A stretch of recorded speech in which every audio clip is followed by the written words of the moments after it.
Diamond Harbour জেলা police Maheshtala Batanagar traffic গার্ডের উদ্যোগে পথ দুর্ঘটনা রুখতে স্কুল পড়ুয়াদের সঙ্গে নিয়ে হেলমেটহীন বাইক আরোহীদের সচেতন র্যালি করা হয় আজ। উপস্থিত ছিলেন মহেশতলা এসডিপিও কামরুজ্জামান মোল্লা, মহেশতলা জোনের circle in charge Tapas Sinha, traffic TI Chiranjit Biswas, traffic পুলিশের ওসি কেডি সিং সহ অন্যান্য আধিকারিকরা। মূলত আজ মহেশতলা বাটামোড়ের হেলমেটহীন বাইক আরোহীদের আটকে গোলাপ ফুল ও হেলমেট দিয়ে সচেতনতার বার্তা দেওয়া হয় পুলিশের পক্ষ থেকে। পুলিশ সূত্রে খবর, প্রায় 50 জন হেলমেটহীন বাইক আরোহীকে ফুল ও হেলমেট দেওয়া হয় আজ। মহেশতলা থেকে শেখ মনির রিপোর্ট, দুয়ারের সংবাদ।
ডায়মন্ড হারবার জেলা পুলিশ ট্রাফিকের থেকে করা হয়েছে। এটা প্রত্যেক বছরই করা হয় এবং জেলা পুলিশ এবং পুলিশ দুজনেই এটা আয়োজন করে। তার সঙ্গে আমাদের মহেশতলা থানার সব অফিসাররা থাকে, বড়ও ছিল, আমাদের এসডিপিও সাহেবও ছিল এবং সমন্বয় কমিটি সকলেই ছিলাম। এটা প্রত্যেক বছর হয় অ্যাওয়ারনেস প্রোগ্রাম। আমরা গোলাপ ফুল তাদেরকে দিই যারা হেলমেট ছাড়া বাইক চালাচ্ছে, তাদেরকে গোলাপ দিয়ে আমরা বুঝিয়ে দিই যে আপনি এটা ভুল করছেন, এবং যারা হেলমেট ছাড়া চালাচ্ছে তাদেরকে আমরা চেষ্টা করি বোঝানোর, এবং হেলমেটও দেওয়া হয়। এটা প্রত্যেক বছরই আমরা করে থাকি। হ্যাঁ, এটা তো উচিত সচেতনমূলক বার্তা দেওয়া, যেন যেভাবে বাইক রাস্তায় চলছে, যেভাবে গাড়ি বাড়ছে, এতে হেলমেটটা পরা জরুরি। সেফ ড্রাইভ সেভ লাইফ, এটা অ্যাওয়ারনেস হলো। এর আগেও হয়েছে, কিছুদিন আগেও আমাদের এই বড়বাবুর উদ্যোগে, আমাদের থানা উদ্যোগে একটা গো কার্টটা প্রোগ্রাম হয়েছে। সেখানেও আমরা সেফ ড্রাইভ নিয়ে নাটক করেছি, লোককে বুঝিয়েছি, বলেছি। একদম একদম একদম অ্যাওয়ারনেস প্রোগ্রাম, মানে পথ দুর্ঘটনা যাতে রোকা যায়। একদম একদম এটাই।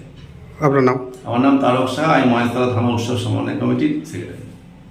দপ্তরের অধিকারী আর পুলিশ অ্যাডমিনিস্ট্রেশনের লোক, ছোট্ট ভাইরা যারা বসে আছেন স্কুলে এখন পড়ছেন, আর বাকি নাগরিকরা যেখানে দাঁড়িয়ে আছেন, সবাইকে স্বাগত জানাই। আমাদের এই সেফ লাইফ প্রোগ্রামটা 2016-তে আরম্ভ হয়েছিল মুখ্যমন্ত্রী মমতা ব্যানার্জির। এই সেফ লাইফ করার আগে আমাদের facility cases all over India, specially West Bengal অনেক বেশি ছিল। এটা ইমপ্লিমেন্ট করার পর আমাদের বিভিন্ন দপ্তর থেকে এফর্ট দেওয়ার পর অনেকটা অ্যাক্সিডেন্ট অ্যান্ড ফ্যাটালিটি কেসেস অনেকটা কন্ট্রোল করা গেছে। আর তার মধ্যে আমরা এখন আর মানে পজিটিভ দিকে মুভ অন করছি। এখন অ্যাপ্রক্স আমরা যা দেখতে পেরেছি, এই প্রোগ্রামটা ইমপ্লিমেন্ট করার পর মোটামুটি মানে এখন অ্যাক্সিডেন্টাল আর ফ্যাটালিটি কেসেস কমে মোটামুটি 10 থেকে 12 মানে পার ডে ওয়াইজ হয়ে গেছে। আগে এটা অনেকটা ছিল আগে, মানে সেটা বলাও যাবে না এরকম। যাই হোক, এবার একটা সবথেকে বড় জিনিস স্যার যেটা বললেন আর কি, এই যে নাম্বার অফ ফ্যাটালিটি কেসেস বেশিরভাগ ইয়াং এজে আমরা অনেক ফেস করেছি। মানে ইট ইজ 16 বয়স থেকে 25-এর মধ্যে যারা ইয়াং বয়স আছে, তারা কিন্তু স্পিডটা অনেকটাই মানে ক্রেজ থাকে আর কি। তো এটা স্পেশালি বাচ্চাদেরকে বলবো যে আপনারা কিন্তু বাইক চালানোর যেটা আছে, এটা কিন্তু কোনোদিনই 18 বয়সের আগে কোনোদিনই করবেন না। মানে এই স্পিডের জন্যই অনেকটা ফ্যাটালিটি হয়। সেটা ট্রাই করেন, যে বাবা মাদেরকেও রিকোয়েস্ট করা হচ্ছে যে এটা একটু কন্ট্রোল করতে। যাই হোক, এবার ব্যাপারটা হলো যে এটা আটকানোর জন্য সবথেকে বেশি হলো যে আমরা এইরকম প্রোগ্রামটা সবসময় ইমপ্লিমেন্ট করি। প্রত্যেকটা সেকশনে একটা মানে দায়িত্ব আছে, ড্রাইভারদের একটা দায়িত্ব আছে, পেডেস্ট্রিয়ানের জন্য একটা দায়িত্ব আছে, সরকারের একটা দায়িত্ব আছে। ড্রাইভারদেরকে বলবো, যখনই আপনারা গাড়িগুলো চালান সবসময় চেষ্টা করবেন যে সিট বেল্টগুলো আপনার সবসময় পরবেন। সবসময় চেষ্টা করবেন যে একটা লেন টাইম ট্রাই করে চলবেন। মানে আমরা বেশিরভাগ দেখেছি যে রাস্তায় চলার সময় গাড়িটা সবসময় এক লেন থেকে অন্য লেনে চলে যায়। তার কারণে পিছনের গাড়িগুলো সেটা বুঝতে পারে না, আর সে সময় অ্যাক্সিডেন্টের ফ্যাটালিটি কেসটা বেড়ে যায়।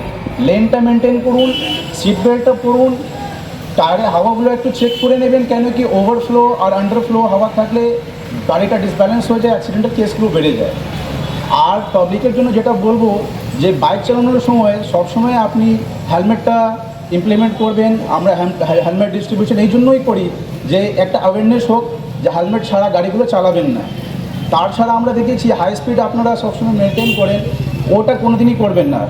সিটি ড্রাইভে সবসময় 40-এর স্পিডটা মেনটেন করেন, আর যখন হাইওয়েতে বা ন্যাশনাল হাইওয়ে বা স্টেট হাইওয়ে যান সেটা ম্যাক্স টু ম্যাক্স 60-এর উপরে কোনো দিনই যাওয়ার চেষ্টা করবেন না। হাই স্পিড হলেই অ্যাক্সিডেন্ট আর ফ্যাটালিটি কেসগুলো হয়। তাছাড়া সিটিতে আমরা দেখি যে দুজনের জন্য নর্মালি বাইকগুলো তৈরি করা হয়, ওখানে আমরা দুজন বা তিনজন আর ম্যাক্সিমাম চারজনও দেখি যে লোকগুলো বসিয়ে নেয়। এইগুলো একটু অ্যাভয়েড করবেন। ছোট্ট ছোট্ট পয়েন্ট আছে, সেটা আপনারাও বুঝেন, সেটা ট্রাই টু ইমপ্লিমেন্ট। তারপরে সরকারে যে আছে, সরকার এই ফ্যাটালিটি আটকানোর জন্য বিভিন্ন সেকশন থেকে এনফোর্সমেন্টগুলো আমরা ইমপ্লিমেন্ট করি।